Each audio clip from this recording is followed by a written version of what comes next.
All right, welcome back to the Run.down post-game show here on the Strickland YouTube channel. If you're listening to this the day after, it is the Strickland Podcast Network. Knicks lose 119 to 108 to the Philadelphia 76ers in Philadelphia. Man, do we really have to talk about this game? Oh, Uh, man. how many times have you heard that the Knicks couldn't figure out a second half zone? Yeah, I mean, you got a 30 ball from Brunson, a 30 ball from Randall. And, Knicks had a 12, 13 point lead in this game. They had multiple points in this game where they had the lead. Yep. And And they just then, could not get it done due to multiple factors, including a lot that has to do with like a lot of the other guys not really just like showing up as much as they did the other days. Um yep. and the coach. I would push back on that because I feel like RJ gave you the production that 48 did, and quickly obviously gave you the production that McBride did. Like they had enough to win this game. They just mental errors, lack of adjustments from our coach. One egregious blunder in the third quarter in particular that led to a 6 point swing. But we'll talk about it. We'll discuss it. Um yeah. So, um yeah. Um I don't even know where to start, honestly. Like the Knicks, they came out super strong in this game. They look like a team that, actually got some decent rest with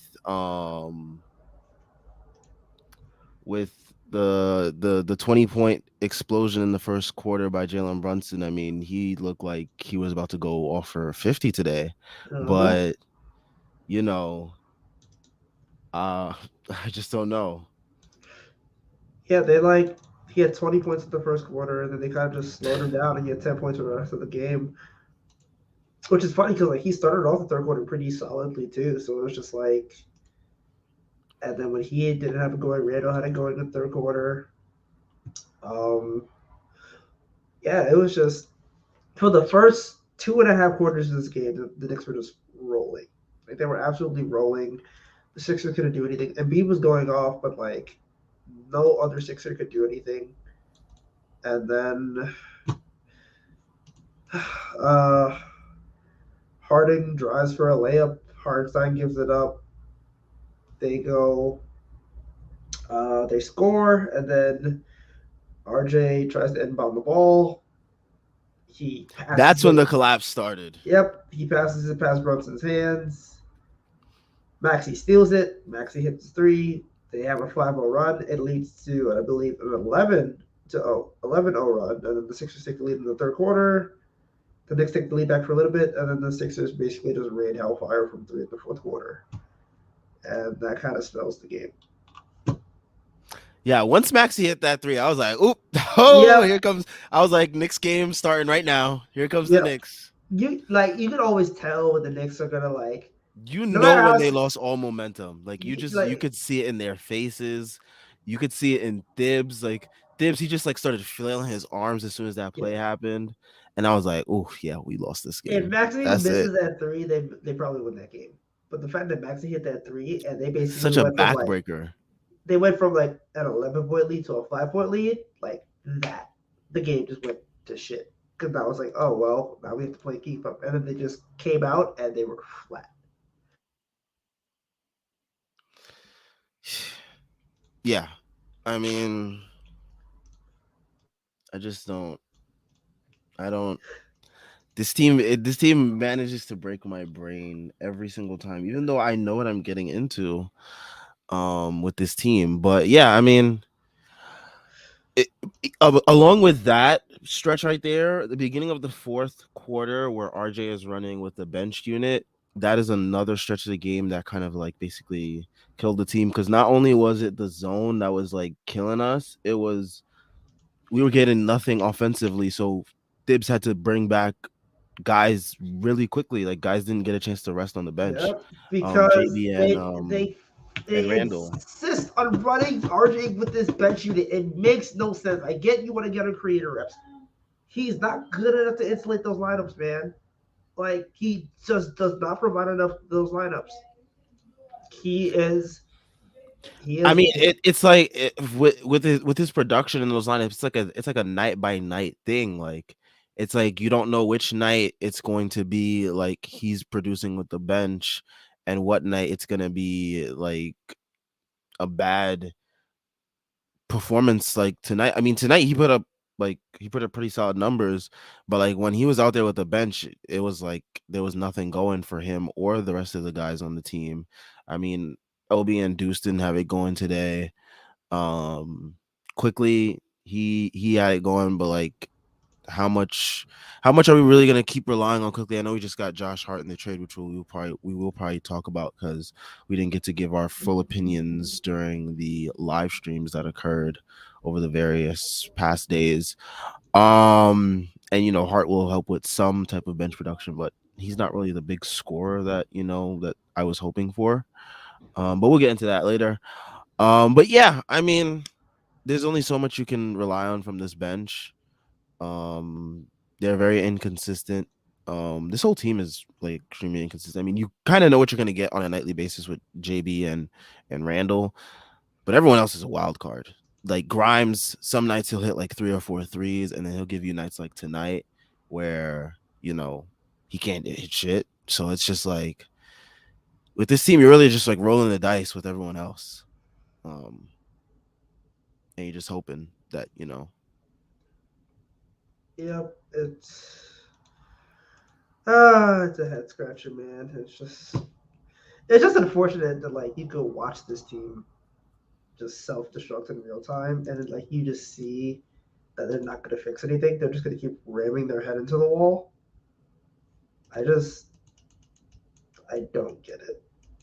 Uh, well, I get it, but the problem is I shouldn't have to get it because this coach doesn't make it easy. and, and I want to push back on people on Twitter. They're saying like, oh, people are blaming RJ for his loss. I don't think anyone's really blaming RJ for the loss. Like, at least I don't think any rational people are blaming him for the loss. Like, this loss was on Thibs and a lot of the other role players as much as it was on um RJ as much as it was on our usual fourth quarter antics, with playing iso ball, and stuff like that. But I don't I even mean, think it was ISO ball. Like I think they moved the ball decently well. The problem was the guys who you expect to try to hit shots don't hit shots, and then like Grimes was 0-4 from three tonight. At that point, he just stopped shooting. Like Grimes gets to a point sometimes where like he just wants to drive, and and that's he what does. Thibs is ingrained in these guys because it's like get to the rim, get to the rim, get to the rim, get to the rim. I just it also doesn't help that like this team, I think what quickly got a turnover at one point. I think the game was still manageable. Quickly got the turnover. RJ is leading the fast break, and instead of throwing it underneath the hoop to Hart for a wide open dunk, he passes it to Jalen Brunson, who immediately just has to like fill the corners, and then like the Sixers are able to get back on defense. So it's just like, what the hell is he doing out there? I just you pay like he has the most guaranteed money on the team, and for some reason his brain just does not work when you want it to. And like, yeah, he had a good shooting game, but like, I I don't care. I do not care. I just look at him and I go, another game with four turnovers. He leads the team in turnovers. He had a third of the team's turnovers today. Um, Lazy ass rebounding. The defense was spotty as usual, and I hate the fact that I have to say that as usual, but it's the case. I just He lost Georges Niang a bunch yeah, during their and stretch that's where that's also like they were that's the killing us thing. with threes.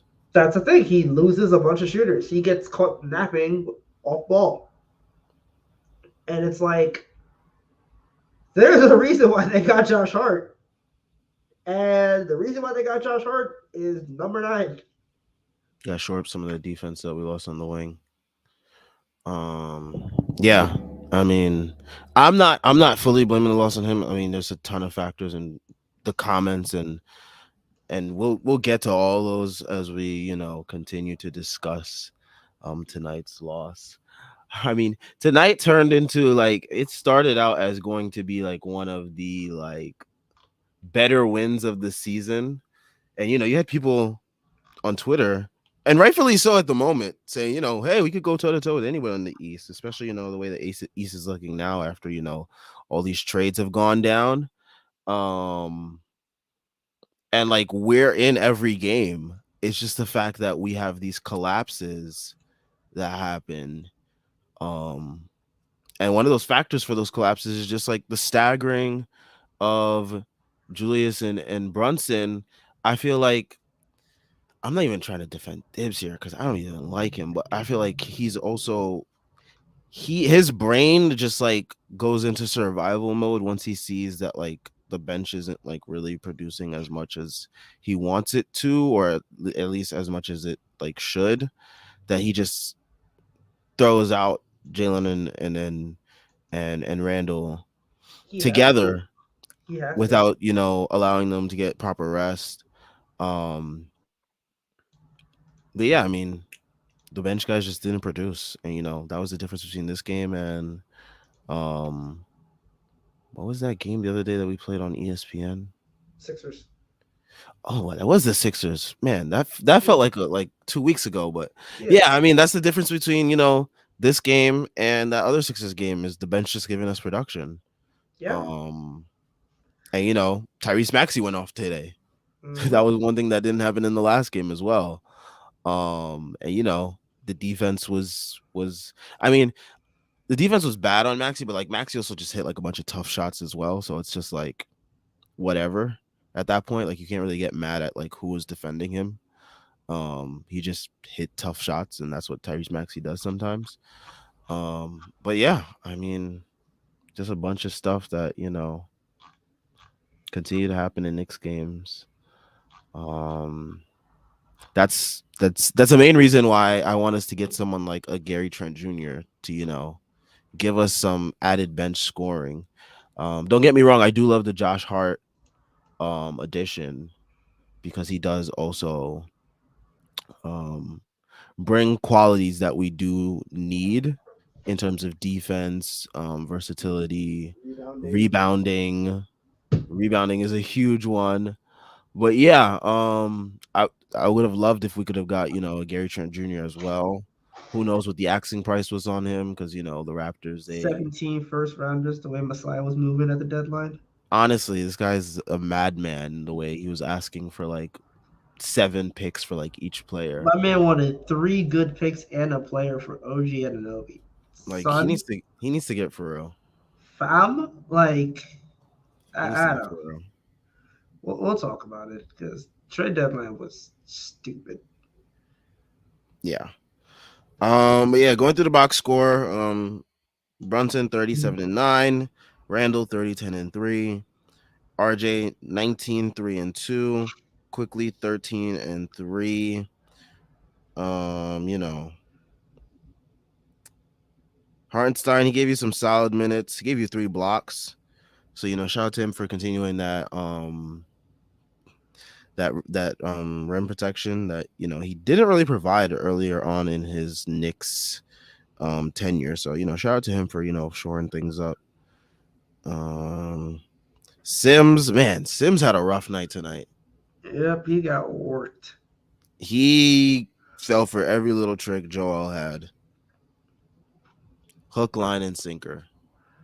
Joel got his game off tonight. It was not fun to watch.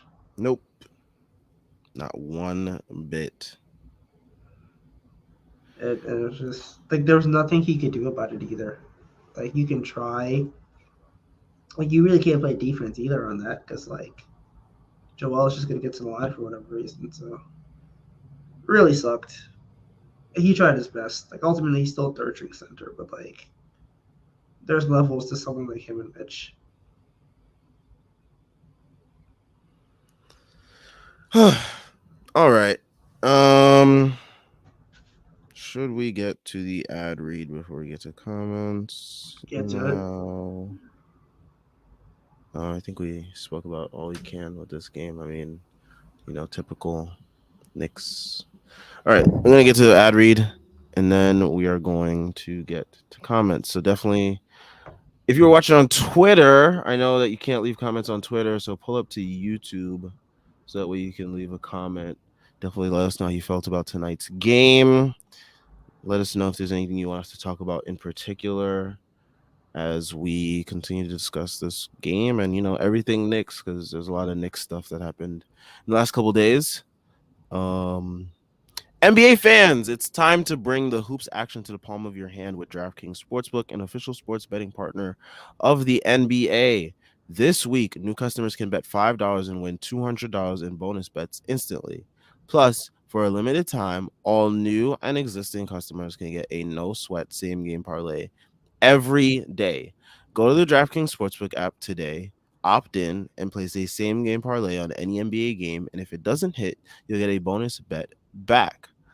Um, Man, I continue to stink at these Knicks same game parlays. I have not won one all year, even though like this is my favorite team and I'm supposed to like know them like the back of my hand or something. But Stop. You gotta stop betting on the Knicks, man. That's your first mistake. well, no, because like I keep getting ridiculously close. Like literally, I missed one parlay today by one Randall assist. That was the attic. No, that was a very No, I physical missed two no. parlays. Wow, two parlays by Randall assists. You're not making this any better for yourself, dog. I'm not. This is what I get for betting on Randall. Like he's either gonna have like 7 assists or 2 assists. But like he's been having like 5+ assists in like mad games straight. So I thought, 4+ assists, that's light, but apparently not. You get him tomorrow. If that's even if I'm like even paying attention to tomorrow's game. I don't even know if I'm gonna be home to watch tomorrow's game.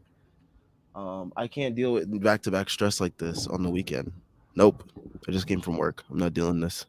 Download the app now. Sign up with code TBPN.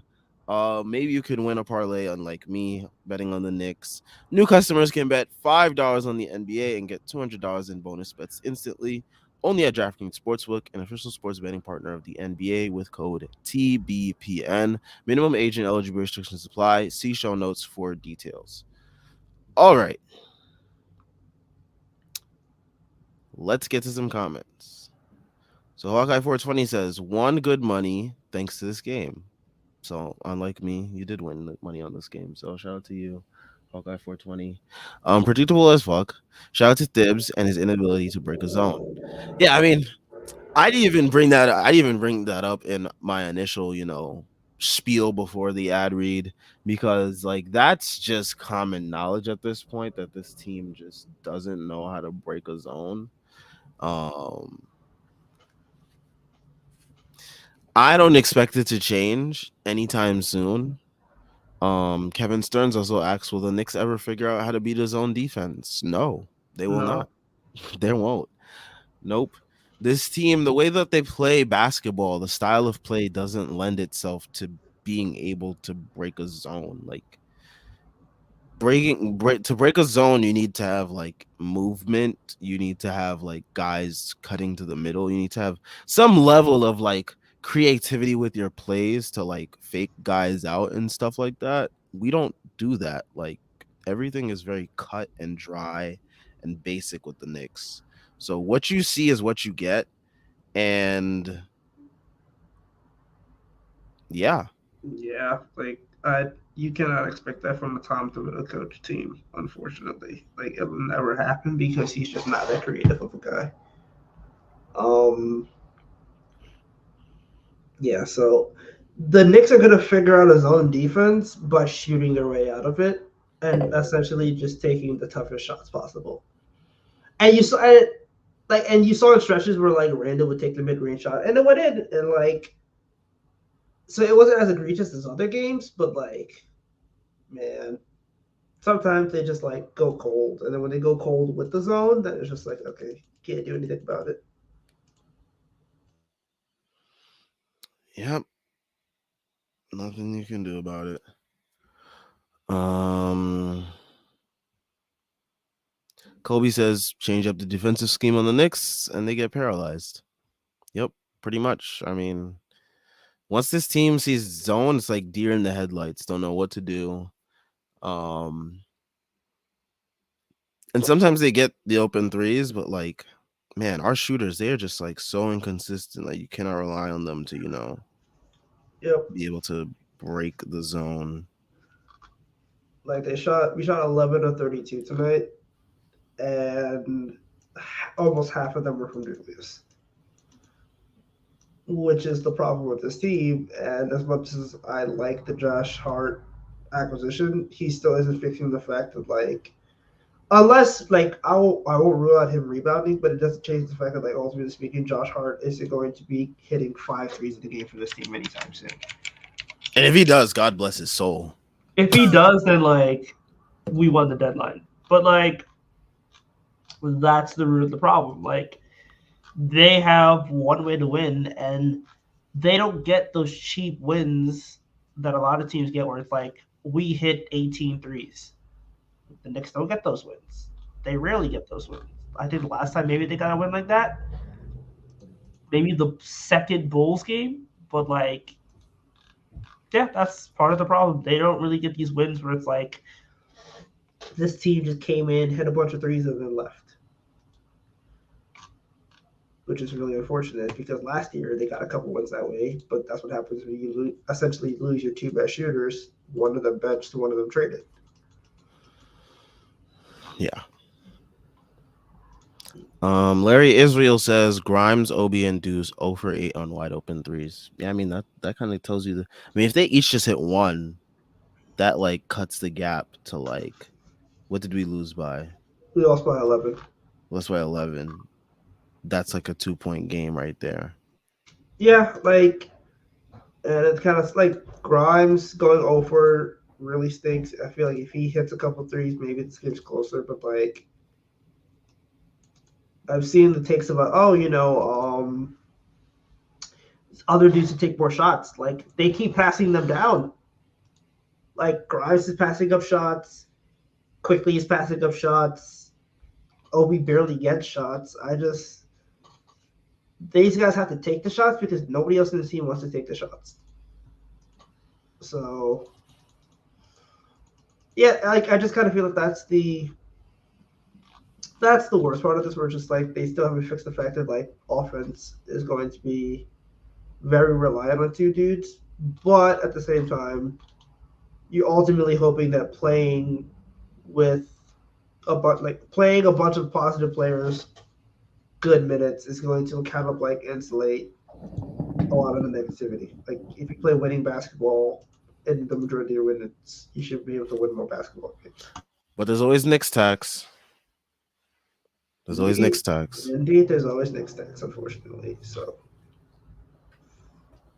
Like even if you think, you're gonna win a game. Like when even when we were getting up in the game, it was like so hard for me like really get hype because I was like, yo, I know what this team is about to do. And lo and behold, they did it. Like it's just so hard to get like hype watching this team sometimes because it's that's why I don't tweet. like I barely tweet now. Like mainly because I'm like half asleep watching these games now because I'm like exhausted from work. Facts. But like yeah, I barely tweet now because I'm just like I don't want to like go through that roller coaster of emotions on the timeline again. Like that's just not fun. Like going through that roller coaster of emotions with the Clippers game, that was disheartening to say the least. Oh, that clip. I don't want to talk about that Clippers game. That Clippers game hurt. But I guess we could discuss the Hart acquisition. Yes. So the Knicks made a trade. If you were living under a rock, they acquired Josh Hart. Out goes Cam Reddish, who is starting for the Blazers tonight in his first game. Um, One of the many weird things going on with the Portland Trail Blazers at the moment. The Blazers in hell for whatever reason. Well, again, we know for whatever reason they like lying, trying to get shit done. But Not even just lying; they're just like shooting up their dudes, like NFL players. Like, give it a total roll, telling them get in the game.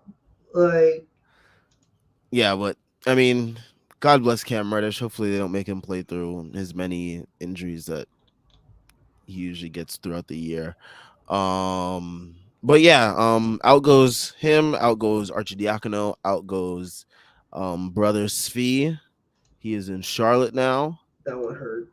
Um but yeah, those three are gone. We also gave a protected first round pick of our own. It's lottery protected, I believe. Lottery protected. If it doesn't convert, it turns to 4 second round picks. So basically if we make the playoffs, they get the pick. Yes. Interesting. Now I want to talk one about that one first because I feel like a lot of people don't understand why that deal was made. And people are like, "Well, we had the 3 protected first that we got from draft night, and we have the Mavericks first. Why didn't we use our pick?" All right, let's get nerdy.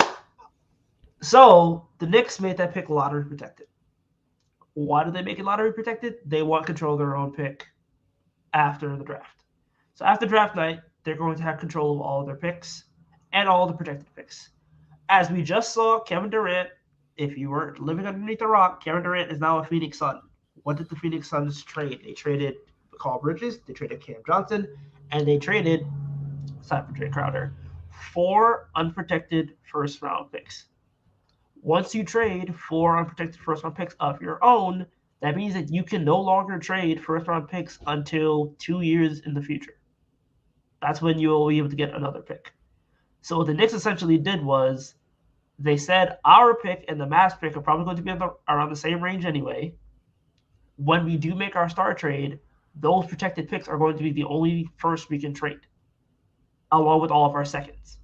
So the Knicks have this mountain of seconds, and they have these 3 protected first round picks. What they are doing is essentially going, it might take us 3 or 4 to acquire a star, and then afterwards, the only first we're going to have are from those other teams. So let's not use those other first round picks that are protected. Let's use ours because ultimately speaking, like you're maybe moving up 3 to 4 spots in the draft. They're not taking 2 players anyway. That was always gonna be the big thing. Like if they didn't use the pick on Josh Hart, they would have flipped one of the picks for another unprotected pick. So like ultimately speaking, they're saying we're going to keep our second round picks as we saw at this trade deadline. Second round picks have been moving like candy. You saw 3 to 5 second round picks for basically all of the major deals. Like Jay Crowder costs 5 second round picks. Dumping Devontae Graham costs 4 second round picks.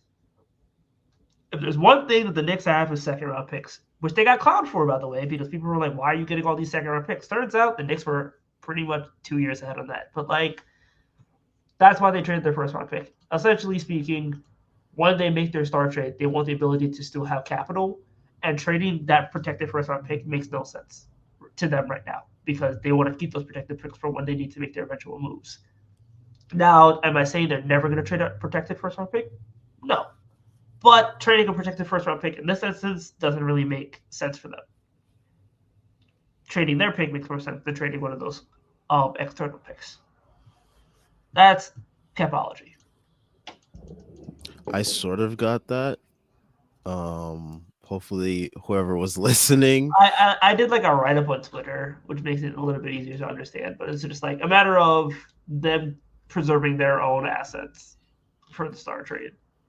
So Interesting.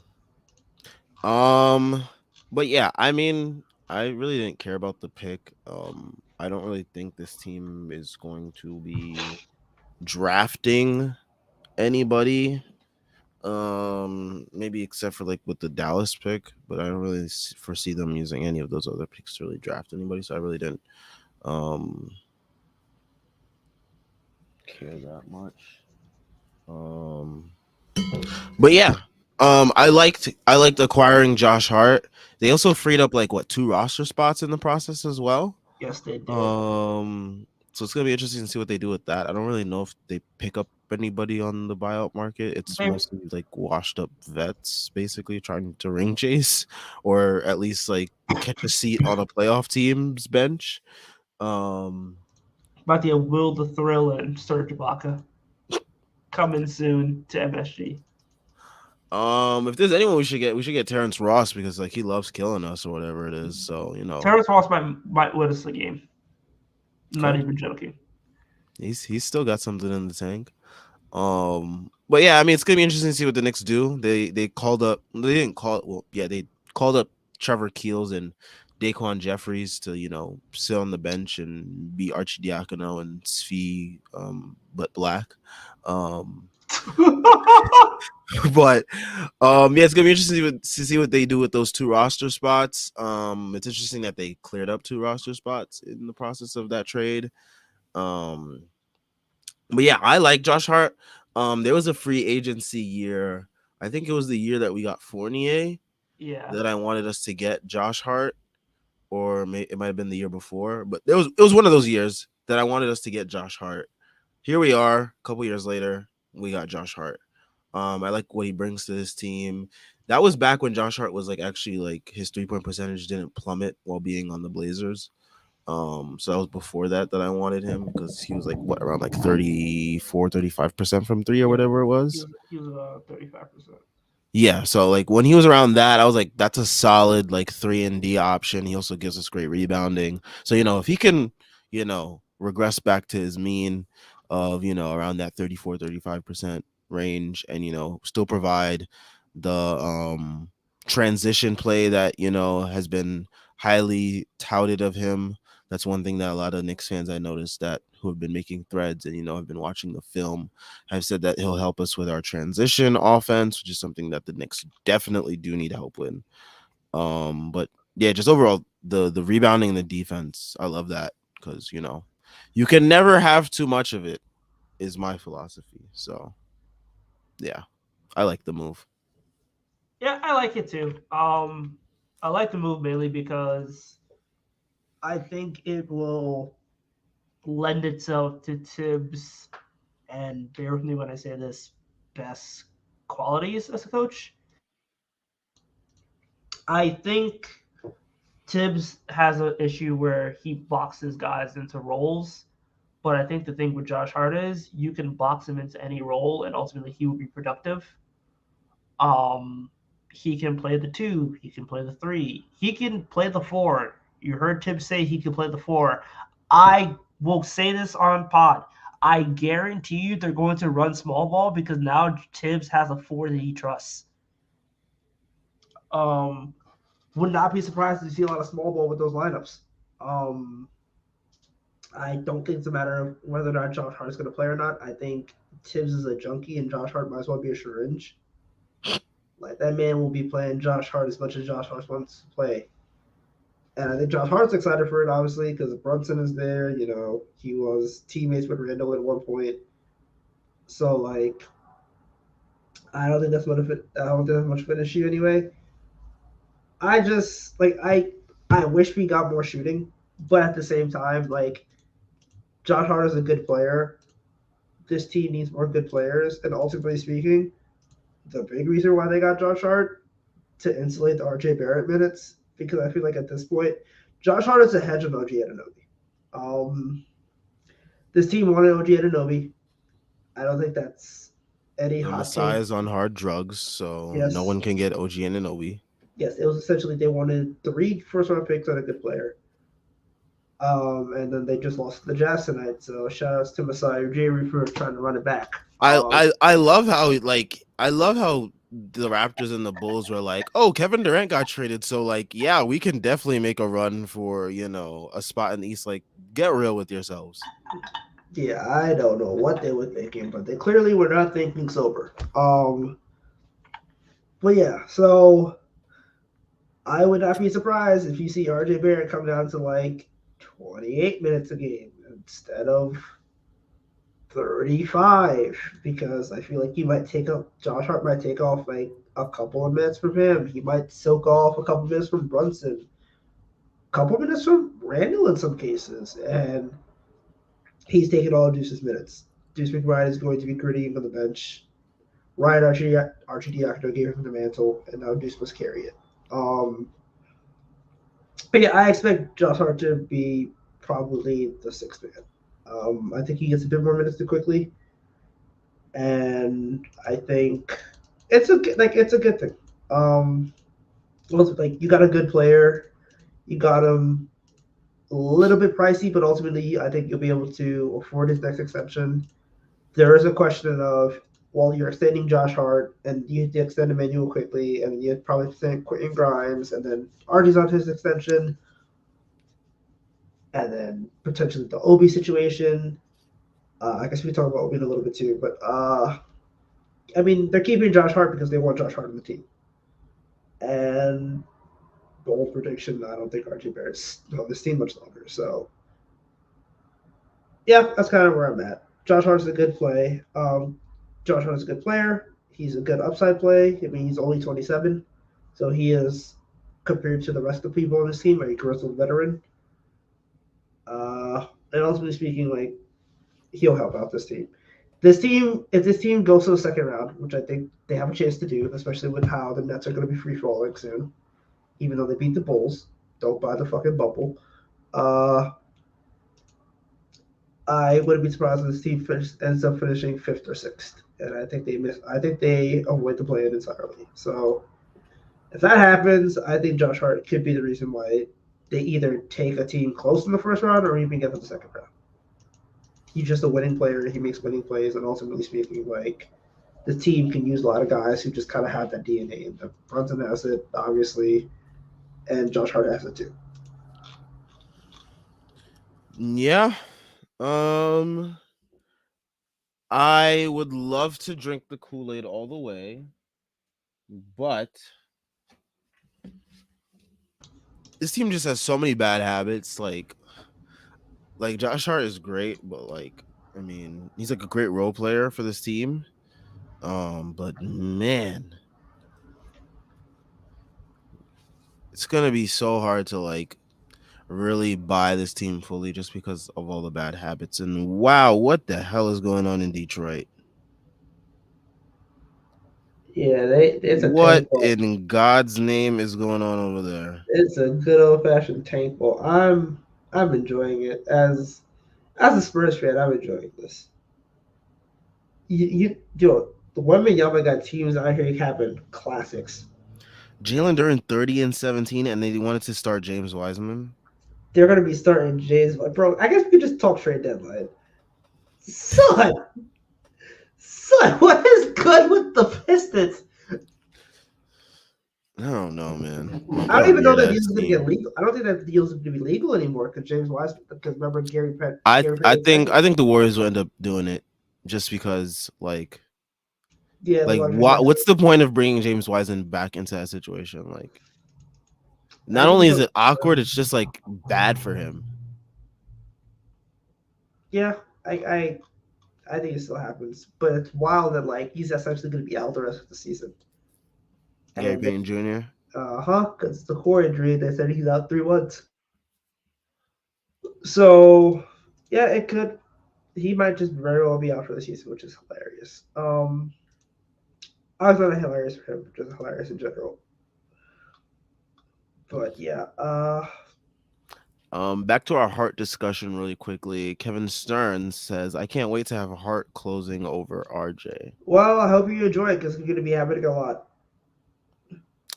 Well, I mean, he started. He's had quick play over him. He's played Grimes play over him, close over him.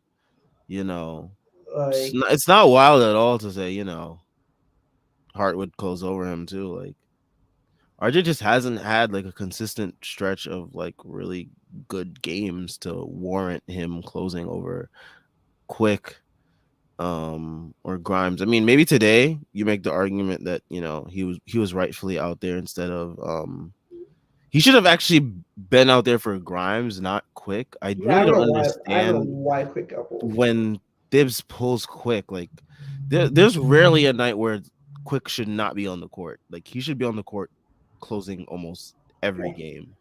It should almost always be a decision between Grimes and RJ because Grimes has these nights where he's just like, I want to drive to the basket every play. Like, but yeah,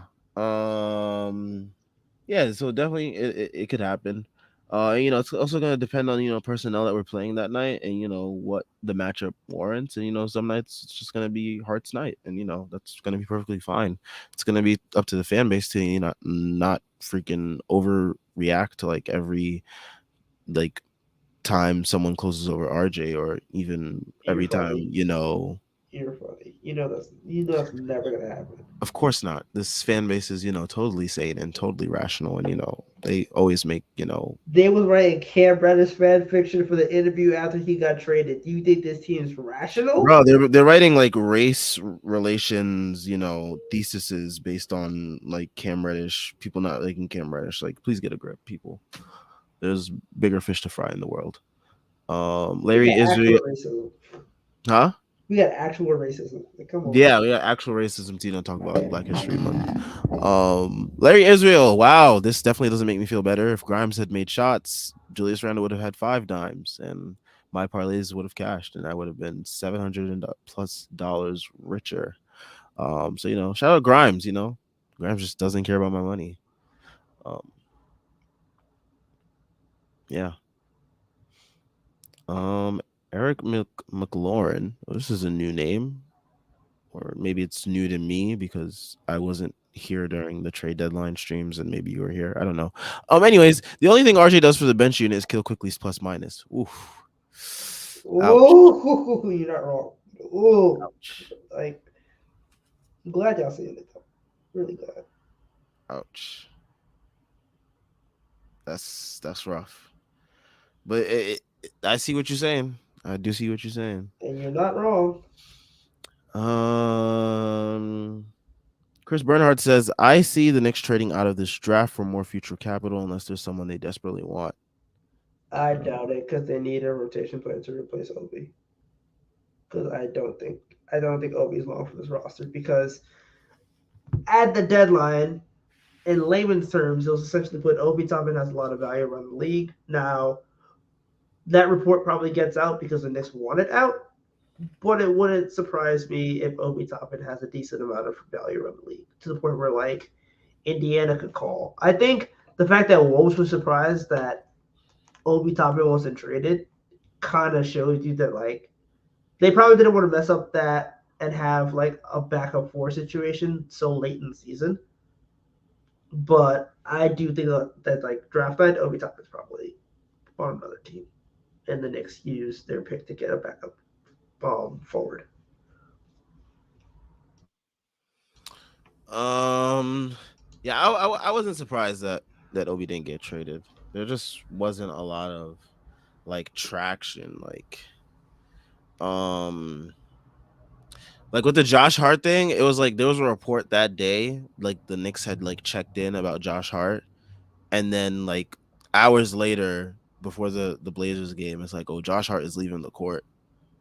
And I was watching the guys on here, the mailbag crew, the mail dot bag crew. Make sure y'all tune into that on the Strickland podcast network. But they were live on here that day before the trade deadline, and they were talking about acquiring Josh Hart, and then all of a sudden the report comes out that he's leaving the court before the game starts, and he's dapping up everybody. And I was like, oh shit, He was Josh like, Hart's "Oh, a Nick. yeah." I literally tweeted out. I was like, "Oh, he's a Nick," and then it turns out Josh Hart's in the Knicks. I was like, "Okay, yeah, that makes sense." Like, That's like the first time like collectively a fan base was able to like correctly, I feel yeah, like us as a fan base was correctly able to, call that out. But yeah, yeah. Literally, it was like 4 minutes apart. I tweeted at like 8:57, and then no, not even 1 minute, and then the noti came from Woj. Speaking of which, Woj was in his Duffy. Finally he got over was. Shams. My man was saving it. We'll see what happens this offseason, but right now we'll jump 1-0 for the season. Um, but yeah, ultimately good move from Josh Hart. I guess we have to talk about like the big thing that happened at the deadline. Uh, The Kevin probably Durant the probably trade. the greatest deadline trade of all time. Matt Ishbia walked in, got the ownership, and went, "I." And now Kevin Durant is one of the Phoenix Suns. First of all, hilarious how that ended. Um, Rest in piss to the Brooklyn Nets. Absolutely. I don't even know if they're gonna pay Cam Johnson because they're in like luxury tax hell. They got like 8 billion wings on the roster. Their ball handlers are Spencer Dinwiddie and And fucking Cam Cam Thomas Thomas and Edmund Sumner and Patty Mills. Like, and Ben Simmons. oh, he didn't even count anymore, man. That man need a priest. But yeah, I mean, I think the Suns are probably the favorite to win the championship now. I just that's a hard team to stop. And even though with the Boston's depth, like the fact that they could arguably have the two best players in the series makes it a really hard proposition for me. So Suns obviously looking like their favorites. Another team that's essentially traded out of their first round picks, which means again, sooner or later, the Knicks are just going to not have a market for teams. Um, but yeah, good trade for them. I guess I can just find a list of trades. Uh, Yeah, I mean the KD trade was interesting because also like they didn't have to get rid of Aiton, weirdly enough, which everyone thought they would have to do, or at oh, least everyone thought that I, like I the didn't think Nets they would had push to. for it. I thought the Suns probably wanted to get rid of Aiton, and the Nets were Yeah, like, but but the Nets have Claxton, so I doubt they cared about Aiton as much. yeah, and also what you call it, everyone everyone says like this deal makes the Gobert trade look even worse now because it's like Hey, KD is like exponentially better than Rudy Gobert, and that's what he went for. the A lot of people problem. are counting the Nets though because they just thought the Nets didn't do a good job of getting more for KD. I mean, how much more are you gonna get? It was a one team More race. picks. You can't get more picks. They traded all the picks they could trade. The Suns were the only team in the NBA that didn't have any additional assets from any other team. Mm. So like they They had could have no traded avenue. further in the future picks, They like they 7 first-round picks. they did. Like they traded all the picks they were legally allowed to trade. So yeah, like Oh wait, because the Jazz, I mean the Timberwolves were able to trade more picks because they had like other people's picks, right? no, they traded the Timberwolves traded 3 unprotected. They traded Walker Kessler's rights, and then they traded the 2029 pick top 5 protected, I believe. I could have sworn they traded like 5 picks. Yeah, it was 4 first round picks of their own, and then Walker Kessler was treated as the 5th pick because he was made. The selection was made, but they never like signed him. Oh, okay. So it was considered 5 first round picks essentially. Um, and then like same thing happened with the Cavs where they traded like 3 first round picks and then the rights to Ochai Agbaji. Mm. So yeah, that was a little interesting wrinkle. Also, I need the Rockets to do me a solid and hold on. Please hold on. At least keep us within a game. Not a game, sorry, a half game of 6. But yeah, that's how it shook out. I guess we can talk about some other trades as well.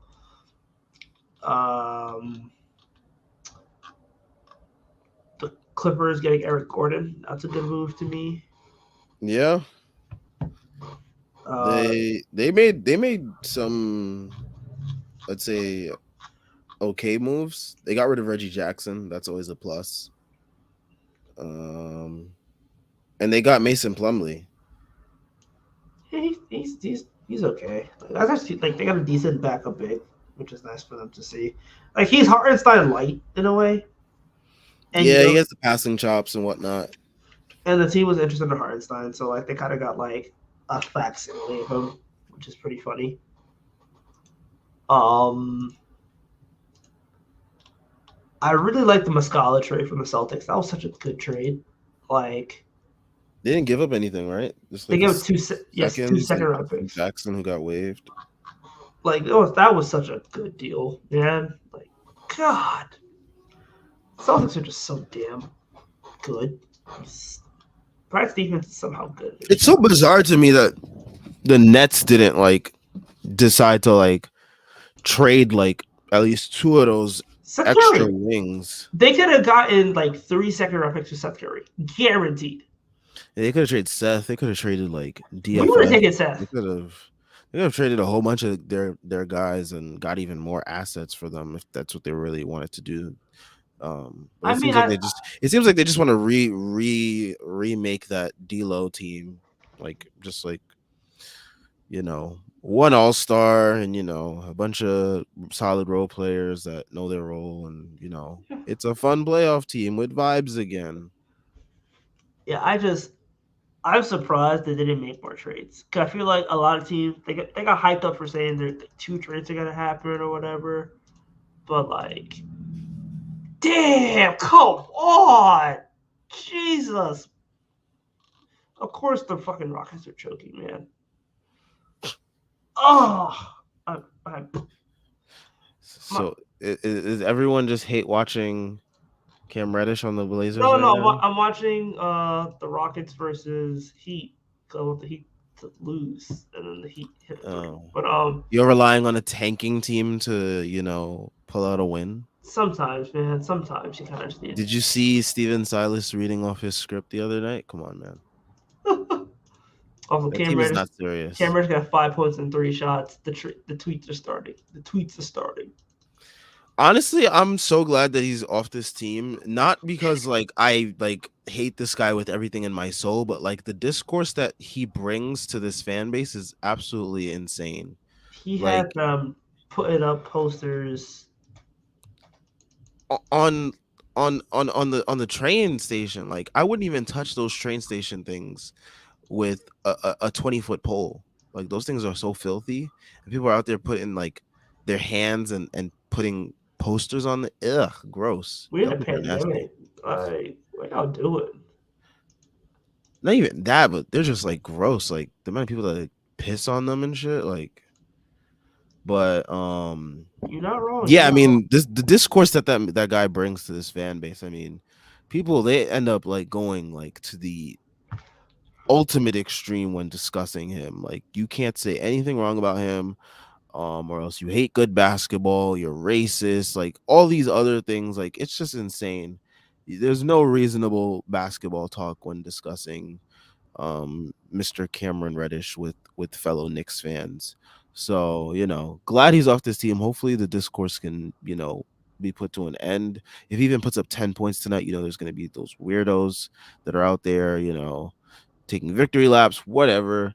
I'm just glad that he's off this team.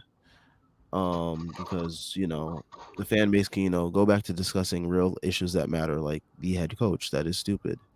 Um, Yeah, because that's the real enemy, Knicks fans, not each other, the coach. Let's focus our eyes on that. You're not wrong. Um,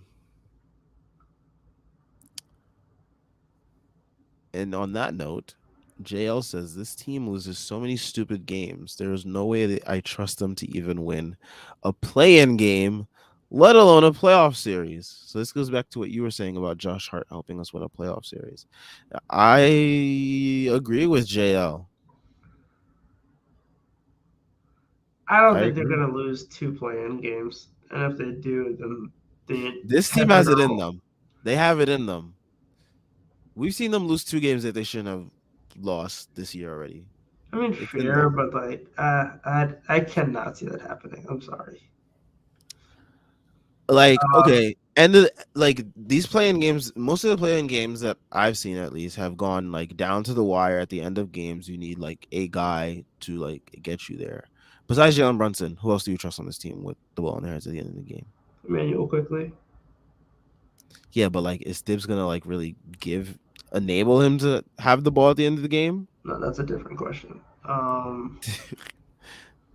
But I think they.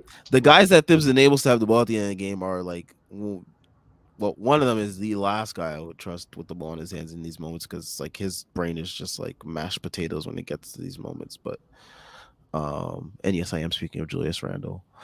But yeah, I mean, I trust Jalen Brunson, but like when teams like because teams they're gonna double that at the end of games in like these high pressure playing games or whatever it is. But what is the team's game plan after that? Like, just keep swinging the rock or like I don't know. This shit instant impact, bro. Oh my god, they acting like Cam Reddish is him. Nasty. Um, and they started to repost the video. I need y'all to stop. But yeah, I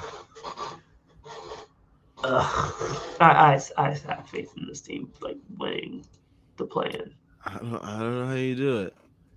Cause like this team, they will be on pace for like the greatest win of the decade, and then somehow turn it into like the worst loss in 25 years. I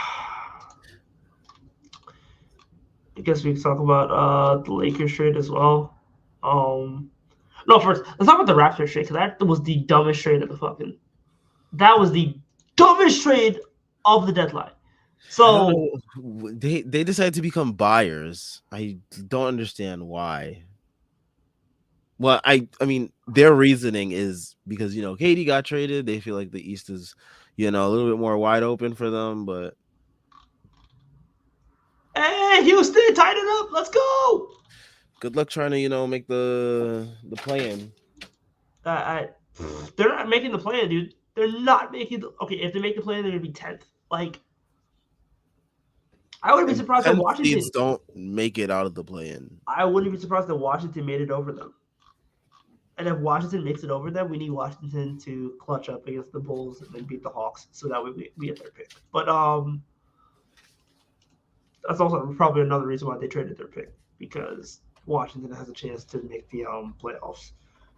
But yeah, I do not buy Toronto. Them trading a top 6 protected pick is wild, given the fact that they are, I think right now they're 8th, and they might lose Fred VanVleet, Gary Trent Jr., or both. And then still might even trade OG Anunoby. So, like, I don't know why you would give a top 6 protected pick, because right now that pick would be going to the Spurs. So, hell if I know what they're doing, dude. Like, holy shit, that makes no sense whatsoever. Um, like I wish I had takes because like that trade literally made no sense when I saw it, and I was like, yeah, Jakob Poeltl is nice, but now whoever gets benched because you're starting Jakob Poeltl, whoever gets benched is going to probably be bolting, and it's probably going to be Gary Trent Jr. And Gary Trent Jr. is not going to be staying, and you're not going to pay him like $20 million to be a 6th man. No. So he's gone. So you didn't trade him for whatever reason. Should have just traded him to us. Exactly. Like you should have just traded him. Got at least 3 second-round picks or whatever. Same thing with like the Bulls not making moves. Like you could have sold off some pieces there. The Zach LaVine rumor is all from Chicago. Stop giving it hype. Man, when I was at work and I was on my prep period, so I had another teacher like watching my class, and I'm like looking at my phone. I'm like, why the hell is there a report about Zach LaVine to the Knicks? Like, what? Like that was so random. Like there was no developments of that. Like we had heard before that there was interest at least, but like that was so random for out of nowhere during the trade deadline for it to be like, oh, Zach LaVine. I mean, Knicks and Bulls are discussing Zach LaVine thing, but it was like you said, so obvious it came from Chicago side. Like they're just trying to like at least like drum up some type of interest, or at least let people know that he's available. I saw there was a report too that Zach, like most of the locker room doesn't bang with Zach LaVine. Like Which I agree with.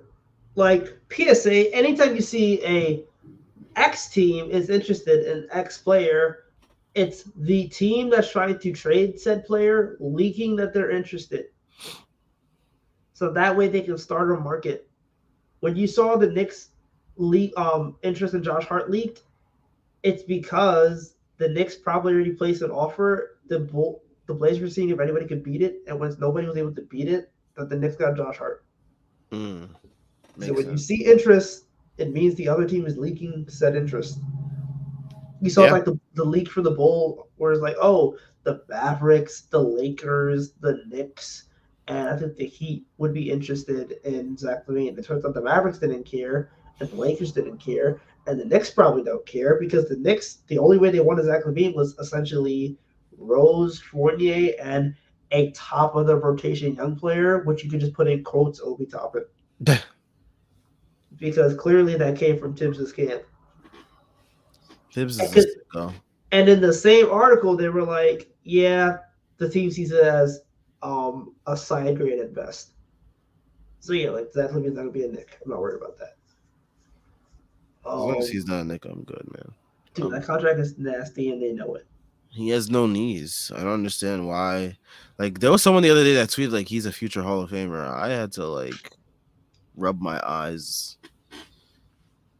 Um, but yeah, next game tomorrow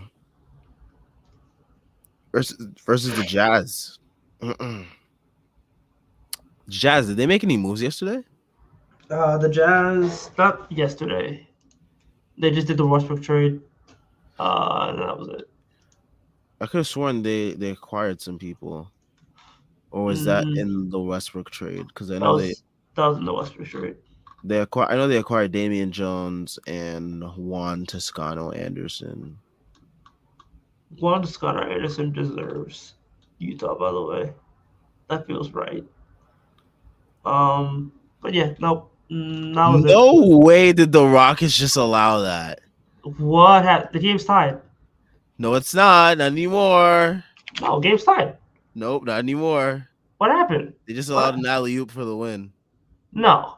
Yes. No! Yes. I hate this fucking idiot. They allowed Jimmy Butler to get a wide open alley oop dunk Are you? at the buzzer, basically. Are you kidding? Bro. What kind of shit? Well, there goes, Houston, doing us a favor. Oh my Make god, it bro. Are you fucking kidding? Alright, whatever. We'll be back a half game tomorrow. God. Jason Tate, I don't know what in his mind told him to just switch off Jimmy Butler and not communicate to the rest of his team that he was getting off of him. Literally, Jimmy Butler had the most free 2 points of the night. Okay, end the stream. I don't want to do this anymore. That pissed me off. Wait, anyways, we play the Jazz tomorrow. Pissed me off. Other than the Westbrook trade, I don't think they made any other significant moves. They got rid of Nikhil Alexander-Walker. That's a win. They got rid of Jared Vanderbilt and Malik Beasley. They acquired Jimmy. Not Jimmy. I'm saying Jimmy because he just won the game for the Heat. But they acquired Russell Westbrook, who most likely will be bought out, even though despite most rumors, the GM for the Jazz said, they'll let Westbrook take his time and his decision or whatever it means. Basically, it means they're going to buy him out and he's going to sign with whoever he wants to, whether it be the Chicago Bulls, LOL, How the mighty have fallen, or the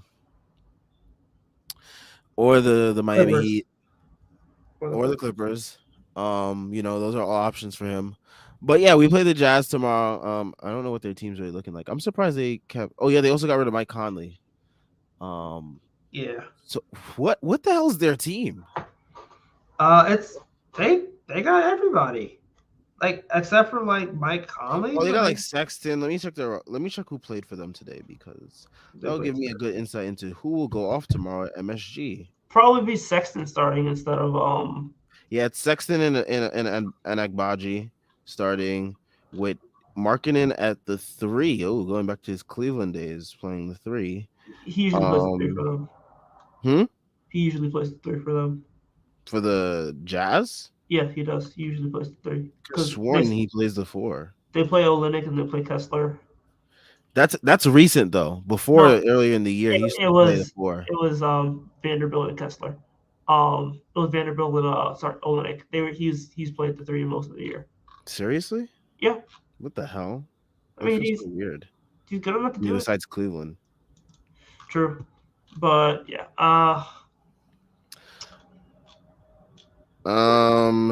But yeah, wow, I their think team is so weird. their team is weird, but like they got a bunch of decent players. Like I think they could probably win. Like it's a good team. I wouldn't be surprised if they won. Um, Tomorrow, I mean, anyone could beat us. I mean, the Magic was giving us problems the other night. Drew, I wonder where Jordan Clarkson didn't play though. I don't think they're gonna buy him out or anything. Doesn't He seem would so. not. Uh, Yeah, he feeling was too just a under. He was under the weather. Okay, yeah, bullshit. okay. All right, Yeah, okay. So under the weather. All right. but We'll see what's going on. I think they win that game tomorrow. The I think Knicks. yeah, I think Julius Randle will weirdly well, not weirdly, but he'll get up for this game. I just kind of have a feeling. Um, I don't know. I'm not gonna predict anything about the Knicks because they are too unpredictable. Coward. They're unpredictable, but they're so predictable. They're predictable in the ways that they are unpredictable. All right, who you think getting this game off then? Kelly Olynyk. Yep, yep. Kelly Olynyk, man. I was thinking the same thing. White, 6'10", whatever it is, shooting big man Oh that my could drain god, threes we gonna with be ease. He's smoking us tomorrow. oh, bro. Son almost had a triple double today. He's definitely getting his game off Rudy tomorrow. Gay dropping a cool 10 points on us. Ten, Taylor no, Horn, T- Taylor Horn Taylor Horton Tucker. Tucker. He almost Yep. had a triple double too. What?